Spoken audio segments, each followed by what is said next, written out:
നമ്മൾ ഇപ്പോൾ ഉള്ളത് MLA എൽദോസ് സാറിന്റെ അല്ലെങ്കിൽ പെരുമ്പാവൂരിലെ ജനപ്രിയനായ ശ്രീ MLA എൽദോസിന്റെ MLA ഓഫീസിലാണ്. അദ്ദേഹത്തെ ഞാൻ നമ്മുടെ അസംബ്ലിയിൽ പോയി കണ്ടിരുന്നു. അദ്ദേഹത്തിന് പുരുഷ കമ്മീഷന്റെ ഭാഗമായിട്ടുള്ള നമ്മുടെ തുടങ്ങിയ കാര്യങ്ങൾ അദ്ദേഹത്തെ ഏതാനും നിമിഷങ്ങൾ വിഷയം അദ്ദേഹം ആഴത്തിൽ പഠിക്കുകയുണ്ടായി. ഇതാണ് നമ്മൾ കൊടുത്ത കോപ്പികളിൽ ഡീറ്റെയിൽ ആയ ഡ്രാഫ്റ്റ് ഉണ്ട്. പുരുഷ കമ്മീഷന്റെ ഒരു ആസ്പെക്റ്റ് ആയി കൊടുത്തതാണ്. അതായത് സ്ത്രീയും പുരുഷനും തീർച്ചയായും സമന്മാരാണ്. ഈ വളരെയധികം സ്വാധീനിച്ചൊരു ചിത്രമാണ്. സ്ത്രീ മകനെ സ്നേഹിക്കുന്നുണ്ടുള്ള സത്യമാണ്. പക്ഷെ പലപ്പോഴും എല്ലാത്തിനെയും താങ്ങി നിർത്തുന്നത് അച്ഛനാണ്, അല്ലെങ്കിൽ കുടുംബത്തെ താങ്ങി നിർത്താൻ നിർത്തുന്ന അച്ഛനാണ് എന്നുള്ളൊരു തിരിച്ചറിവ്. രണ്ടുപേരും ഒരേപോലെ പ്രധാനമാണ്. ആ പ്രാധാന്യം അച്ഛനും പ്രാധാന്യം കൊടുക്കണം, സഹോദരനും പ്രാധാന്യം കൊടുക്കണം. നമ്മുടെ സഹോദരനും മകനും സുഹൃത്തിനും വേണ്ടിയാണ് ചാണ്ടി സാറിന്റെ ഫോട്ടോ ഇവിടെ കാണാൻ കഴിഞ്ഞത് എനിക്ക് വലിയ സന്തോഷമായി തോന്നി. നമുക്കെല്ലാം കേരളത്തിൽ ജാതി മത രാഷ്ട്രീയ ഭേദഗതിയെ എല്ലാവരും ഏറ്റവും ചാണ്ടി സാറാണ്. ചാണ്ടി സാർ ഒരുപാട് വേട്ടയാടപ്പെട്ട ഒരു വ്യക്തിയാണ്. സാറിന്റെ ചിത്രവും ഇവിടെ കാണുന്നതിൽ വളരെ സന്തോഷം തോന്നും. കാത്തിരിക്കുകയാണ് അദ്ദേഹത്തിന്റെ സമീപനങ്ങൾക്ക് വേണ്ടി. എൽദോസ് സാർ, ആദ്യം തന്നെ വളരെ നന്ദി. ഒരുപക്ഷെ ഇന്ത്യയിൽ ആദ്യമായിട്ടായിരിക്കും അങ്ങനെ ഒരു നിയമസഭയിലോ നിയമനിർമ്മാണ സഭയിലോ സമാനമായ ആവശ്യം വരുന്നു. അങ്ങ് ഞാനടക്കമുള്ള ഒരുപാട് ഈ അഭ്യർത്ഥന വളരെ അനുഭാവം പരിഗണിച്ചത് വലിയ സ്നേഹവും നന്ദിയും അർപ്പിക്കുന്നു. അങ്ങനെ ഈ കമ്മീഷനെ കുറിച്ചുള്ള അങ്ങയുടെ കാഴ്ചപ്പാടുകൾ ഒന്ന് പറഞ്ഞാൽ വലിയ സന്തോഷം. നമുക്ക് ഈ വനിതാ കമ്മീഷൻ ഉണ്ട്, അങ്ങനെ ബാല കമ്മീഷൻ ഉണ്ട്, അങ്ങനെ നിരവധിയായിട്ട് കമ്മീഷനുകൾ ഈ പ്രവർത്തിക്കുന്നത് അത്തരത്തിലുള്ള ആളുകൾ പ്രശ്നങ്ങൾ ഉണ്ടാകുമ്പോൾ അവരെ സഹായിക്കാനും നിയമപരമായിട്ടും ഒക്കെ സഹായിക്കാനും അവരെ ജീവിതം മുന്നോട്ട് കൈപിടിച്ച് നടത്തുവാനും വേണ്ടി കുട്ടികൾക്ക്, യുവാക്കൾക്ക് അല്ലെങ്കിൽ സ്ത്രീകൾക്ക് ഒക്കെയുണ്ട്.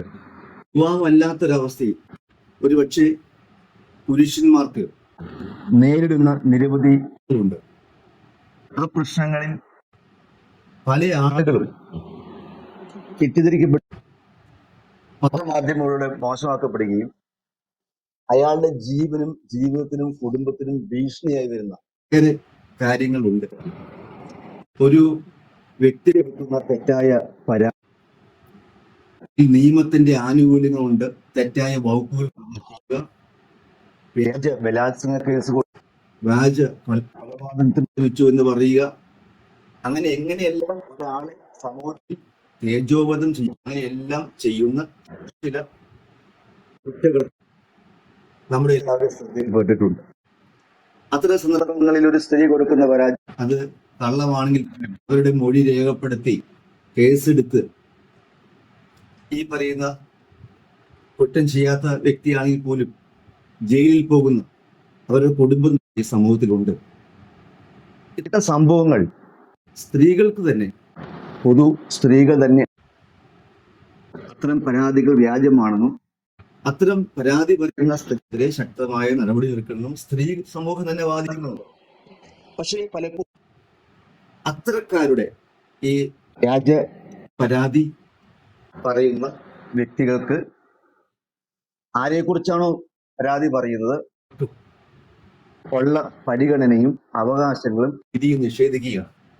ഇപ്പോൾ എന്നെ കുറിച്ച് ഒരു പരാതി പറയുന്നു, വ്യാജമാണോ അല്ലയോ എന്ന് നോക്കിയിട്ട് പോലീസ് കേസെടുക്കുമ്പോൾ തന്നെ പത്രങ്ങളിൽ ന്യൂസ് ഇന്ന് ടിവികളിൽ കാണിക്കുന്നു, നമ്മുടെ കുടുംബത്തെ ആക്ഷേപിക്കുന്നു, ഭാര്യയെ ആക്ഷേപിക്കുന്നു, നമ്മുടെ വ്യക്തി ജീവിതത്തെ ആക്ഷേപിക്കുന്നു, നമ്മുടെ കരിയർ നശിപ്പിക്കുന്നു.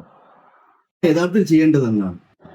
സ്ത്രീ അപമാനിക്കപ്പെട്ടാൽ നമുക്ക് സ്ത്രീകളോട് സ്നേഹവും ബഹുമാനവും ഉള്ളവരാണ് നമ്മൾ. സ്ത്രീകൾ അവഹേളിക്കപ്പെട്ടാൽ നമ്മൾ അതിനെ എതിർക്കുമല്ലോ.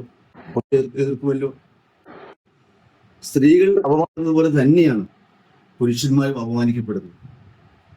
അത്തരം സ്ത്രീകൾ അപമാനിക്കപ്പെട്ടാൽ നമ്മൾ അവരുടെ പേര് പുറത്ത് പറയാറില്ല, അവരുടെ ചിത്രങ്ങൾ കൊടുക്കാറില്ല, വീഡിയോ കാണിക്കാറില്ല, മുഖം എല്ലാം മൂടിയാക്കുക. നമുക്കത് നടക്കാൻ പറ്റുന്നില്ല. അതുപോലെ തന്നെ നമ്മുടെ അവകാശങ്ങളില്ലേ, നമ്മൾ തെറ്റുകാരനല്ലെങ്കിൽ നമ്മൾ ചോദിക്കാമോ, നമ്മുടെ ഫോട്ടോ പബ്ലിഷ് ചെയ്യാമോ? പുരുഷനും സ്ത്രീയും ഈ സമൂഹത്തിന്റെ രണ്ട് ഭാഗം തുല്യനീതി രണ്ടു പേർക്കും വേണ്ടേ? നമ്മുടെ ഫോട്ടോ പ്രസിദ്ധീകരിക്കുന്നു, വീഡിയോ പ്രസിദ്ധീകരിക്കുന്നു, തെറ്റായ ന്യൂസ് കൊടുക്കുന്നു, അങ്ങനെ ആഘോഷിക്കുക. സ്ത്രീക്കുള്ള അതേ ഒരു ലെവലിൽ ഈ പുരുഷനും അവൻ തെറ്റ് ചെയ്തു അല്ലെങ്കിൽ തെളിവുകളുണ്ട് അല്ലാത്ത ആളുകൾ ചെയ്യുന്നത് ശരിയല്ല. അപ്പൊ അതുകൊണ്ട് തന്നെയാണ് ഒരു കേരള സംസ്ഥാന പുരുഷ കമ്മീഷൻ ബിൽ 2025 ഒരു ഡ്രാഫ്റ്റ് ഇപ്പോൾ രാഹുൽ ഈശോ എൻ്റെ കൂടെയുണ്ട്. അദ്ദേഹവുമായി സംസാരിച്ചിട്ട് ഇത് മൊത്തത്തിൽ കേരളത്തിന്റെ ആളുകളുടെ അഭിപ്രായങ്ങൾ ആരാഞ്ഞ് അത് പബ്ലിക്കുമായി ഒരു മികച്ച സംസ്ഥാന കമ്മീഷൻ ബിൽ കൊണ്ടുവരിക എന്നുള്ളതാണ് ലക്ഷ്യം. അച്ഛനും സഹോദരനും സുഹൃത്തുക്കാണ് ഈ ഒരു ബില്ല് കൊണ്ടുവരിക. ഇത് ആധുനിക കാലത്ത് വെല്ലുവിളികൾ നേരിടുമ്പോൾ അവയെ കൂടി അറിയുന്നത് എന്ന നീതിബോധമാണ് ഈ ബിൽ ആത്മാവ്. അപ്പൊ അത് സ്ത്രീയും പുരുഷനും സമൂഹത്തിന്റെ അടിസ്ഥാന ഘടകങ്ങളാണ്, പരസ്പരങ്ങളാണ്. സമത്വാധിഷ്ഠിതമായ സമൂഹത്തിനെ താങ്ങി നിർത്തുന്ന തൂണുകളാണ് ഇത്.